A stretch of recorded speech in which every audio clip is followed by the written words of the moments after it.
It's funny that all of the things that Donald Trump accused the Clintons of, as far as pay for play is concerned, the Trumps are doing the exact same thing. Check out this particular clip on MSNBC regarding the Trump boys offering access to their dad for the low, low price of $1 million. NBC, I'm Stephanie Rule. President-elect Trump's transition team is facing some fierce criticism over new conflict of interest concerns. I want you to pay attention to this one. It stems from a nonprofit launched last week in Texas, listing Donald Trump's 2 adult sons as members of the board. Look at your screen right here. You can see them listed in the documents. The charity put out a brochure saying that for $1 million, you can meet with President Trump the day after the inauguration. You think he'd be pretty busy that day. And that is not all. You'd also get a multi-day hunting trip with the Trump sons. A spokesperson for the event organizer tells NBC the document was a work in progress and they've removed the offering in their new draft. And the team from Trump is also pushing back, saying that Eric and Don Jr. will be removed from the charity's legal filing, adding the Trump brothers are, quote, not involved in any capacity. So I want to know how on earth this happened. Joining me now, 2 MSNBC contributors, former DNC chairman Howard Dean and former Bush senior advisor Robert Tram. Robert, I want to start with you. Candidate Trump accused over and over Hillary Clinton of pay-to-play tactics. How is this different? Well, good morning, first of all. It is a little bit different. It is a little bit different, only in the context, as I understand it, is that this was an invite that was in draft form. My understanding is, and I could be wrong here, is one, it was in draft form. Excuse me, sir? Yes. Why? Let's say it was in draft form.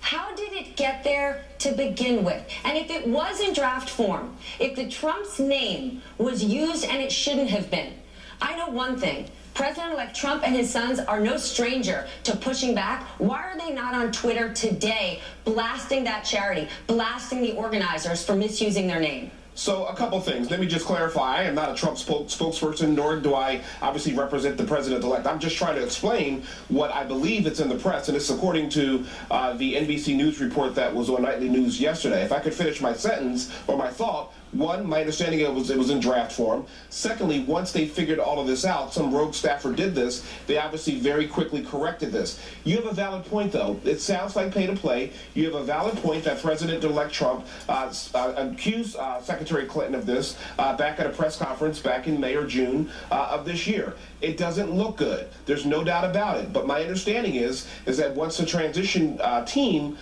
saw this, they quickly corrected it. Okay, he missed the whole goddamn point, okay? The whole point of this was, how did this get into a draft form in the first place, okay? The Trump boys had to be consulted since they were going to be directly involved, at least in that hunting and fishing trip, and Trump himself had to be involved if he was going to take a meeting with those 16 people. Had to be involved, okay? A low-line staffer doesn't just go and make that kind of shit up. He doesn't have the authority to do so. And then you notice that the Trump boys were listed as directors in this brand new charity, okay? And now they're going to be removed. The only reason that this is going down the way it is because somebody caught wind of it and got it out there fast enough. I only wish that they hadn't, so that when this actually went down, okay, in January, that the firestorm would have started then, and you would have had in black and white, living color, and green on the barrel head, pay for play. Okay, but since it was caught so early, they have a chance to quote unquote do spin control and claim that it was just a draft. It being just a draft does not take away from the fact that these guys were selling access to their father okay, and themselves for $1 million. That is pay for play. And I don't know what Robert Trainer is doing up on this particular clip, because he's a Bush guy. How the hell is he the one that was designated to defend Donald Trump? Republicans are running scared. They are running scared of Donald Trump and Breitbart and the basic people that have drunk the Trump Kool-Aid, and no matter what he does, they don't give a damn, okay? Just be prepared. There's going to be a lot more of this to come. Governor Dean, thank you so much. I apologize, Robert, for interrupting you before. Governor Dean, there's lots of things that President-elect Trump does that don't look good, but the beat goes on. And if I were speaking to Donald Trump right now, I suspect he would say, I'm going to be the President of the United States. I can't have a conflict of interest. Well, the problem with that is, A, it's not true. B, he's used his foundation in the past to enrich himself personally. He used the campaign to enrich himself personally by taking campaign donations and using them to pay for rental space, which he owned. So there's a lot of really sleazy stuff going on here. This doesn't help. And right now, I think because he's the president-elect and everybody's had this brutal election, this is really one of the worst I've seen, the worst I've seen in my life in politics. I think people just don't want to hear about any of this stuff. But the problem is later on, this is all going to catch up with him, and he's just got to stop it. He needs an adult in the room who he will listen to, and I think he's got a few adults in the room, not too many. But I don't think he's listening to them, and that's going to be a big problem. You know, this Twitter war he got into with Bill Clinton, that's just silly. He's the president or about to be the president of the United States. You do not need to get in a Twitter war with anybody, and you shouldn't if you're the president of the United States. Well, Governor Dean, one could also argue that Bill Clinton is a former president of the United States. He, too, didn't need to do this. But I want to move on for a second. Earlier today, Donald Trump, I agree. Robert, put out a tweet complaining that pundits and the media don't talk about the fact that he spent way less money to win the election. And, he did spend a lot of his own money. And I want to talk about how he maybe makes some of that money and some of his possible cabinet members in terms of another conflict of interest concern. Donald Trump's cabinet pick, Steve Mnuchin, for Treasury Secretary, he made that announcement on November 29th. Steve Mnuchin's history, he's got a long history in hedge fund space, specifically related to mortgages. He ran IndyMac. He was a partner at Goldman. I want to share what he said the day after his nomination on Fox Business. Would you move to change Fannie and Freddie at this point? Would you move to have these privatized? Absolutely. We got to get Fannie and Freddie out of government ownership. It makes no sense that these are owned by the government and have been controlled by the government for as long as they have.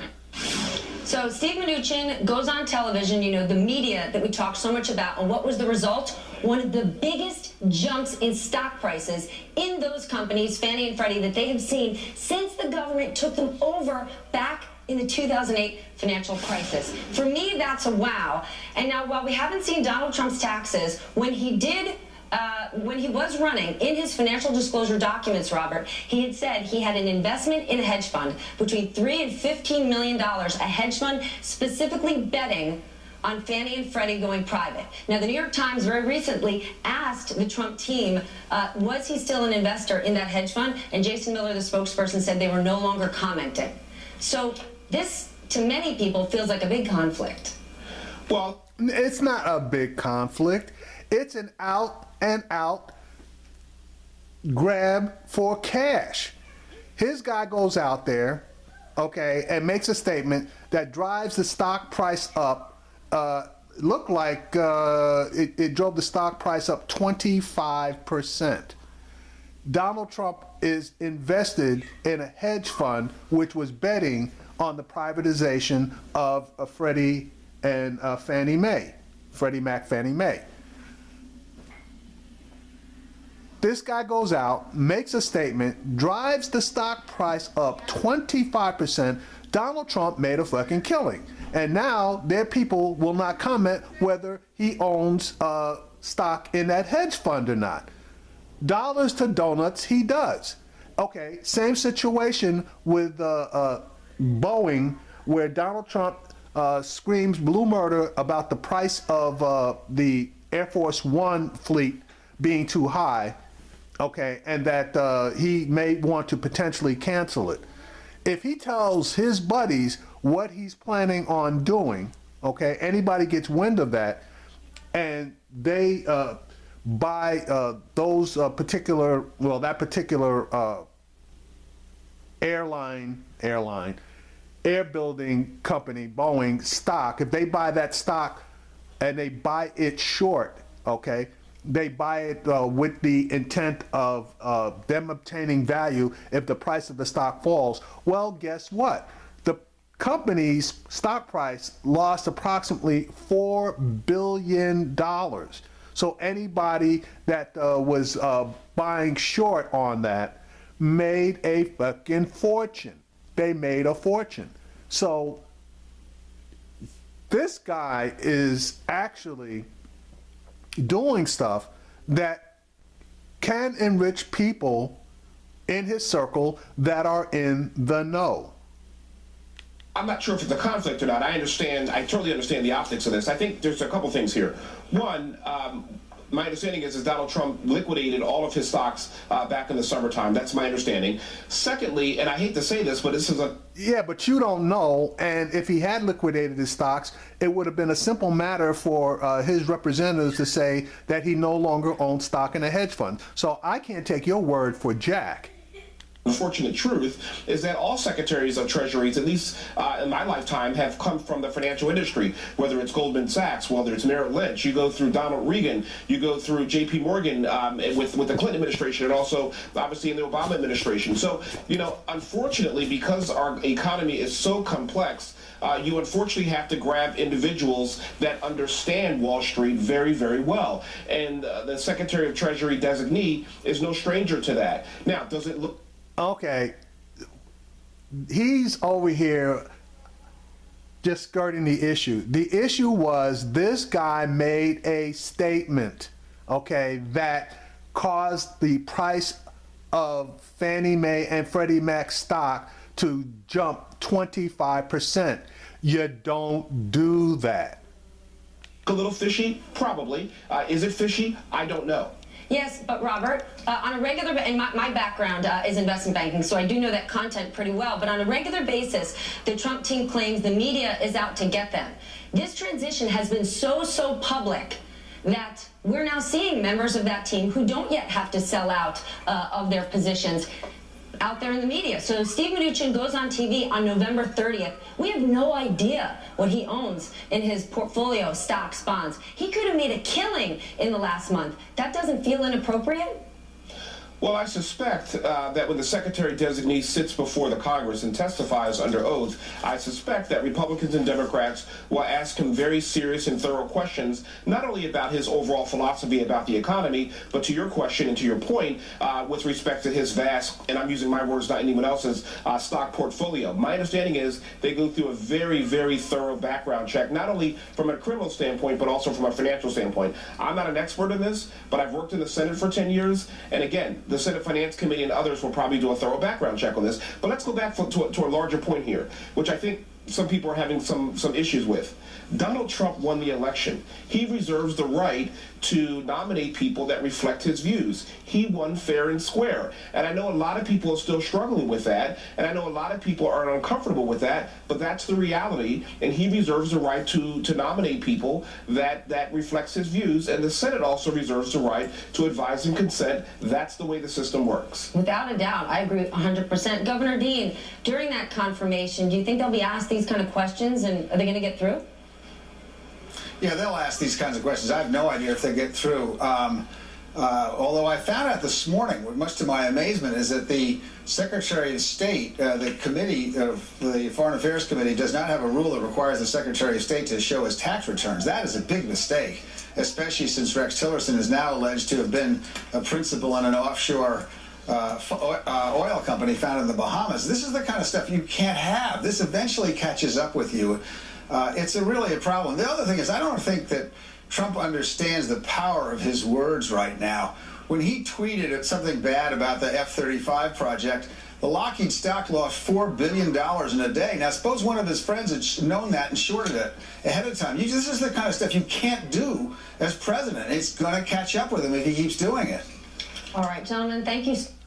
All right, so this is just turning into a huge shitstorm as far as Trump basically believing he and his family are above the law and they can do whatever the hell they want, and it really just doesn't matter.